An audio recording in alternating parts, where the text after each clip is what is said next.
asalaamaaleykum suñu mbokk internet yi yéen ñi seetaan ci inform.com ñu ngi leen di nuyuwaat bu baax a baax di leen jox seen wàccuwaay comme ni ñu koy defee saa su ne Cheikh Diop nag tey ñoo ngi fi nga xamante ne mooy Point E ñëw seet si imam Kanté muy imam si juma bu Point E ma bëggoon nag ñu waxtaan ci ay fait yu bëri waaye dama koy jox micro bi mu nuyoog internet yi bu ko defee ñu daal di sóobu ci waxtaan bi ay ci imam maa ngi lay nuyu. bismillahi rahmaani rahim yéen samay mbokk samay am di jàmm ci info réew mi ak ñi nga xam ne ñu ngi ñuy seetaan internautes yi moo xam ñu ngi Sénégal moo xam ñu ngi bitim réew maa ngi leen di nuyu di leen wax asalaamaaleykum wa rahmatullahi wa barakaatu. waaleykum salaam Oustaz ma bëggoon ñu waxtaanee ci yenn yoo xamante ni rek ci mbirum jamono la ginnaaw yéen ñi nga xamante ni yéen na fi suñu borom teg te ngeen jàng alxuraan mun ñoo gindi ci yu bëri ba tax na ma bëggoon ñu njëkk a waxtaanee ci li nga xamante ne nii jub si na muy wàllum tamxarit ndax dañuy gis ne tamxarit buñ ci duggee yu ci bëri daf ciy feeñ da ngay gis góor yoo xamante ni dañuy sol ay yére jigéen di maquillé wu di def li nga xam ne dañuy màggal bés bi est-ce que loolu l'islam d'accord na ko. waaw l'islam moom jàngalewul ay góor di def loo xam ne da leen di jox melokaanu jigéen wala ay jigéen di def loo xam ne daf leen di jox melokaanu góor l'islam dafa jàpp ne sunu borom allah subhanahu wa taala ñaar la bind góor ak jigéen te juumul ku xereñ la jaawalewul juumul fàttewul noonu la gënee kon su ko defee lépp lu nekk ci loo xam ne kenn xamul ndax góor la wala jigéen la l'islam bëggul loolu xanaa mu nekk feebar wala dara loo xam ne dañ ko war a lijjanti su ko defee kon rawatina nag loo xam ni ci l'islam lañ ko askana lu mel ne tamxarit mu war a doon jaamu yàlla ñu war cee def lu yàlla gërëm foofu lay gën a ñaawate ñu fay def loo xam ne l'islam santaane ko moo tax affaire góor ñi di sol yére jigéen ñi di sol yére góor ci tamxarit loolu moom xam naa ci ceddo ga la bawoo waaye doo gis fenn ci téere l'islam yi ñuy wax naan guddi tamxarit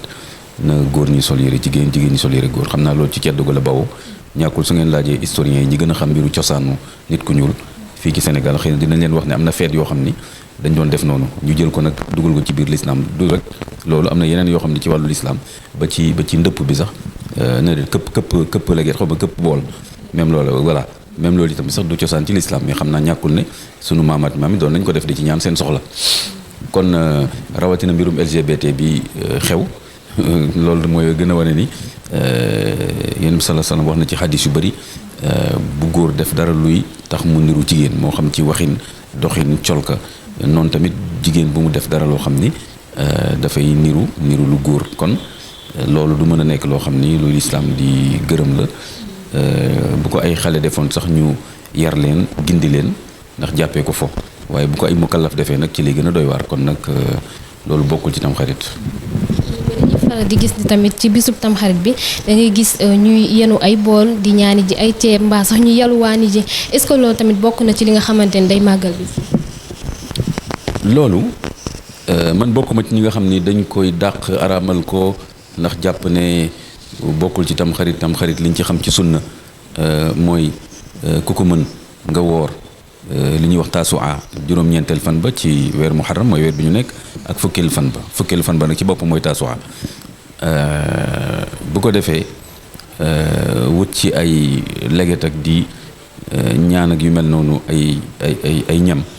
boo seetee dafa am fu mu cosaanoo te fa mu cosaanoo nekkoon na loo xam ne dagganoon na fa nekkoon na fa sax yiiw waaye bu contexte bi li tubaab di wax contexte bu soppee ko boobaa dañuy seetaat ndax léegi jar na ko wala déet ndax bu njëkk ba lu tax mu nekkoon mooy xale daara yi ci kaw ga dans le monde rural ñoom xam nga lekk bariwu fa woon am na ñu bari ñoo xam ne sax ay doxandéem lañu woon seen waaju sax sori nañ leen sëriñ ba tamit nekkuloon ku am doole moom sax dañ ko doon bayal toolam ndax mu mën a toog di jàngal xale yi parce que mënul bu bàyyee daara ja bàyyi jàkka ja dem tool kuy takk sëy boo ñëwee koo fay fekk bu julli jotee kuy jiite kuy jàngal alquran xale yi kon moo tax dafa doon toog temps plein kon ñu koy communauté bi comme moo leen féete dans un service éducatif ñoom tam ñu féete ko c'est la moindre des choses c'est une règle de solidarité ñoom tam ñu féete ko tool ba ak tamit xale yi dañuy bari lu leen dundal yombul de ay dizaines d'enfants lu leen dundal yombul moo tax xale yooyu même yalwaan bi ñuy wax fa la tàmbalee bu ko defee nag xale yi di dem ci kër yi ñu leen di jox ñam bu midi jotee añ bu jotee ñu dem ci kër yi ñu tibbal leen kon communauté bi yëpp moo doon dundal xale yi bu reer jotee itam ñu dem yóbbu seen ndab kon yalwaan foofu la cosaanoo kon erreur bi mooy dem ba jàpp ko nag loo xam ni jàngale l'islam la te fekk contexte de manque rek la woon kon bu ñu demee ba loolu mën fee jóge war na fi mën a jóg su ko defee kon tamit loolu nga dem ba léegi ñëw ci ville yi nga xam ni loolu amul lay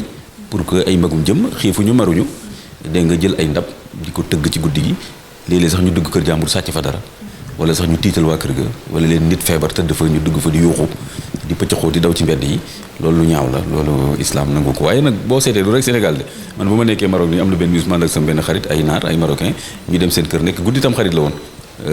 ñu romb ci benn koñ ñi rek nit ñi jël ay siyo ndox dañu ko tuur ma laaj sama xarit marocain ma ne ko lii baa jàmm la mu reetaan mu ne mën a guddi tam xarit la ma ne ko yéen lii ngeen def mu ne waaw ñoom duñ def taaju man mais yu mel noonu kon mais ba tey du cosaan ci l'islam kon ak sa réalité dëkk bu nekk ak say réalité culturelle kon dañuy seet réalité culturelle yi pour man juste milieu bi mooy lépp ci loo xam ne l'islam dàqu ko ci yaxam mën nañ bàyyi nit ñi ci loolu te ñu xam ne tamit culture la rek ñu bañ ko jàppee jaamu yàlla léegi nag li nga xam ne dëgg-dëgg daal mooy jaamu yàlla ci tamxarit mooy ku ko mën nga woor ko yéen saa salaam ne ku woor fukkeelu fan bi rafet naa njort yaakaar naa bu baax ci yàlla mu jéggal la say bàkkaaru at boobu mu dem ba mu yàgg nag gis yahud yi di ko xumbal lool saxaaba yi ne ko dañuy ragal ni julli ji dem ba jàpp ne lii xumbute dong la war a doon ndax yëfu yahud yi mu ne kon léegi pour ma différencier wu ak ñoom su ma fi yàlla mayee bakkan année bii di ñëw dinaa woor tam 9e jour pour wane ni lii ñaari fanu l'islam la léegi du fanu yahudi far nag mu génn àddina mais sunna la comme xemmeem na ko rek ku ko woor da nga ci am tuyaaba comme ne yoon sasal moom moo ko wooroon kon li ciy jaamu yàlla dëgg daal mooy woor léegi nag ku woor ba pare nag ndogoo sa cere bu neex wala sa ganaar wala lu mën doon pour man foofu l'islam daf ko bàyyi noonu jarul di ëppal ba bëgg a tere nit ñi loolu mais itam jarul nit ñi di sonn ba jàpp ne ku lekkul cere ci guddi googu dafa mel ne daal dafa am jaamu yàlla boo faat wala bàkkaar boo def wala déet kon amul benn ñam en particulier mais nag nit ñi am nañ droit parce que temps yooyu tamit boo gisoon ñu doon togg cere parce que ñamu njaboot la moo tax lu nekk dañ ko war a xóotal rek jàngat ko ñu xam lan la ñamu njaboot la woon boo amee kër gu yaatu ni doo leen jox ñaari ginaar da ngay togg ñeex bu bëri cere bu bëri comme sunu yaay yu baax yi ni ñu ko doon defee ñëpp mën cee lekk ñaanal leen kon loolu dara nekku ci mais léegi nag vie urbaine bi ñu am ak yu mel noonu kër yi nu mu xatee ak yu mel noonu yaakaar naa lu nit def rek ci guddi tam xarit reere ku baax na maintenant am na ñoo xam ne tamit dañuy jéem a jaxase di wax ne guddi googu guddi Karbala mooy chiite yi comme dañ ci faatoon lenn ci njabootu Yonent bi sallallahu alayhi wasallam mu tombé mais coïncidence donc la mais cosaan bi moom ndam la parce que Yonent bi sallallahu alayhi wasallam bi mu laajee waa yahud yi nekkoon Madina lu tax ngeen ni feete bisu 10e jour muharram dañ ko ni ci la yàlla may ndam Moussa ci kaw Firawna kon loolu ndam la ndam la kon nag lekk ci lu neex ak sa waa kër waxtaan ci pour man dañu war a dajale xale yi fàttali leen ndam bi yàlla mayoon Moussa kan mooy yonent yàlla Moussa kan mooy Firawna waxtaan ko xale yi au lieu nga leen di bàyyi ñu nekk ci WhatsApp beeg nekk ci télé bi di waxtaan dajale kër gi su fekkee borom kër gi mën na ko mu def ko su ko mënul sax même koñ bi suñu mënoon dajale nit ñi ci guddi gi bàyyi tentamar bi nag au parleur yu foor yi xam ñëpp xam ne man dama contre yooyu réformateur laa man nañ teg affaire yi ci yoon teg ko ci simili yàlla du ay yuuxu moo tax yàlla taxul kon bu ñu mënoon par exemple di def ay waxtaan yu simple ci koñ yi wala boog sax jour boobu plateau télé yi yu am solo yoo xam ne dañuy fàttali yu mel noonu nit ñi toog seen kër tranquillement dégg nga déglu seen waxtaan reer seen reer ci biir kër baalante ak loolu baax na waaw maa ngi nuyu ñi ñuy seetaan yëpp di leen baalu ak di leen bal ak di leen wax yéen waa Infos Rewmi bon courage bonne continuation saa yoo xamee ni soxla ngeen ma waxtaan ak yéen na ngeen xam ne pare naa pour loolu di leen encourager wasalaamaaleykum wa rahmatullahi wa barakatu jërëjëf Imam Kanté ma di la jaajëfal bu baax a baax di jaajëfal internet yi nga xam ne ñoo doon seetaan inforum.com di jaajëfal Ibrahima Bari ci taxawaay bi jaajëfal ki nga xamante ni mooy Cheikh Diop moom it ci taxawaay bi di jaajëfal tonton Babacar Soda Ndiaye suñu PDG di jaajëfal internet yi nga xamante ni ñooy bëgg inforum fu ñu toll ca di leen jox rendez-vous nag Cheikh Diop li ñu fi waxtaanee lépp dégg nga ko lépp lu ci am njëriñ yàlla nañ ko jëriñoo lépp loo xamante ni nag suñu njuumte la ngeen jéggal ñu ko te xam ne nag nit amatul ca ma di leen jox rendez-vous à très bientôt ci feneen fu ñu war a dem yeneen reportage mbaa beneen star boo xam ne moom la ñuy dalal mbaa beneen imam ñu waxtaan ci wàllu diine ay ca jërë ngeen jëf